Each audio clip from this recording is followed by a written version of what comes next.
Hi all welcome to electrical edu zone. അപ്പോൾ നിങ്ങൾ തമ്പനയിൽ കണ്ടാവുമല്ലോ, നമ്മൾ ചെറിയൊരു ന്യൂസ് പേപ്പർ ഫീഡുമായിട്ടാണ് നമ്മൾ ഇന്ന് വന്നിട്ടുള്ളത്.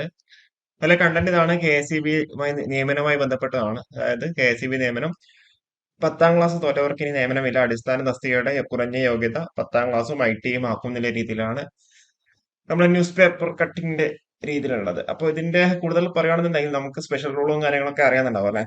അപ്പോൾ ആ സ്പെഷ്യൽ റൂൾ മെൻഷൻ ചെയ്തിട്ട് തന്നെയാണ് ഈ ഒരു ന്യൂസ് പേപ്പർ കട്ടിങ്ങിന്റെ ആധാരം.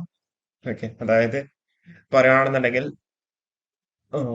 നമ്മുടെ 10ാം ക്ലാസ് പരാജയപ്പെട്ടവർക്ക് മാത്രം പരീക്ഷ എഴുതാവുന്ന തസ്തികകൾ ഇനി കെ എസ് ഇ ബിയിൽ ഉണ്ടാകില്ല.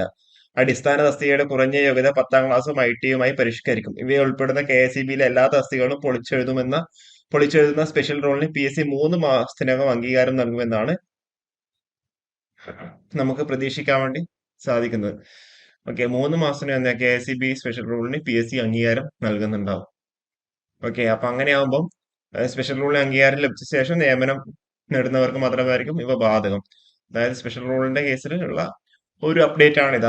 അതാണ് എന്ത് ചെയ്തേക്കുന്നത്, ഈ ഒരു 10ാം ക്ലാസ് തോറ്റവർക്ക് ഇനി നിയമനം ഇല്ല എന്നുള്ള രീതിയിൽ ഉള്ള ടൈറ്റിൽ വന്നേക്കുന്നത്. അതായത് നിങ്ങൾക്ക് അറിയാം, വൈദ്യുതി മേഖലയിലെ അപകടങ്ങൾ കുറയ്ക്കാൻ സാങ്കേതികമായി അറിവുള്ളവരെ മാത്രം നിയമിക്കണം എന്ന കേന്ദ്ര വൈദ്യുത അതോറിറ്റിയുടെ നിർദ്ദേശവും കെ എസ് ബി മുൻപ് നടത്തിയ പഠനങ്ങളും അടിസ്ഥാനമാക്കിയാണ് സ്പെഷ്യൽ റൂൾ തസ്തികകൾ പുനർനിർണയിച്ചത്. ഇനി മുതൽ പി എസ് സിയിലെ എല്ലാ തസ്തികകളുടെയും പേരും ചുമതലകളും മാറും.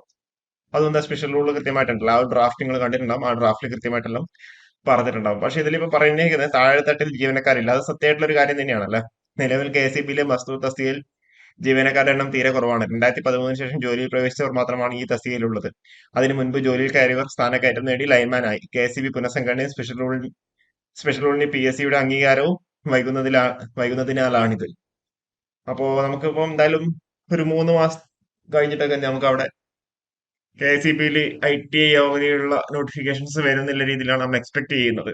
ഓക്കെ, കാരണം എന്താണെന്ന് വെച്ച് കഴിഞ്ഞാല് താഴെത്തട്ടിൽ ജീവനക്കാരില്ലാതെ കാര്യമില്ലല്ലോ. ഓക്കെ, വർക്കേഴ്സ് ഇല്ലാതെ കാര്യം ഉണ്ടാവില്ല. അപ്പോ വർക്കേഴ്സിന്റെ എന്തായാലും നോട്ടിഫിക്കേഷൻ ഇറങ്ങുന്നുണ്ടാവും. ഓക്കെ, അപ്പൊ അത് ആ ഒരു സ്പെഷ്യൽ റൂളുമായി റിലേറ്റ് ചെയ്തിട്ടായിരിക്കും ഉണ്ടാവുക. ആ ഒരു 3 മാസം എന്നുള്ള ഒരു കാലയളവിനുള്ളിൽ ആണ് ഇതൊക്കെ നടക്കാൻ വേണ്ടി പോകുന്നുണ്ടാവുക. ഓക്കെ, ഒരു ഏപ്രിലോടുകൂടി എന്ത് ചെയ്യാം, നമുക്ക് കൂടുതൽ നോട്ടിഫിക്കേഷൻസ് ഒക്കെ നമുക്ക് എക്സ്പെക്ട് ചെയ്യാം. ഐ ടി ഐ ലെവൽ കൂടുതൽ നോട്ടിഫിക്കേഷൻസ് എക്സ്പെക്ട് ചെയ്യാം കെ എസ് ഇ ബിയിൽ. നമ്മൾ അങ്ങനെയാണ് മനസ്സിലാക്കുന്നത്. അപ്പോൾ ഇതൊക്കെ ഞാൻ പറഞ്ഞല്ലോ, ഇതൊക്കെ എന്താ പറയണ്ടത്, നമ്മളെ ഒരു മനസ്സിലാക്കലിനെ ബേസ് ചെയ്തിട്ടാണ് നമ്മൾ പറയുന്നത്. അപ്പോൾ ഇതിൽ ചേഞ്ചസ് വരാം.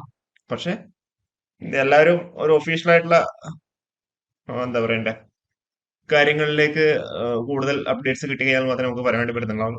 എനിവേ, നല്ലൊരു അപ്ഡേറ്റ് ആയിട്ട് ഇതിനെ കാണാം. ഐ ടി ക്വാളിഫിക്കേഷൻ ഉള്ളവരെ കൂടുതൽ പ്രിപ്പറേഷൻ ചെയ്യാം. ഓക്കെ, പ്രിപ്പറേഷൻ നന്നായിട്ട് കൊണ്ടുപോവുക. ഇപ്പോൾ കൂടുതൽ അപ്ഡേറ്റ്സ് ആയിട്ട് നമുക്ക് വീണ്ടും കാണാം. Okay, thank you.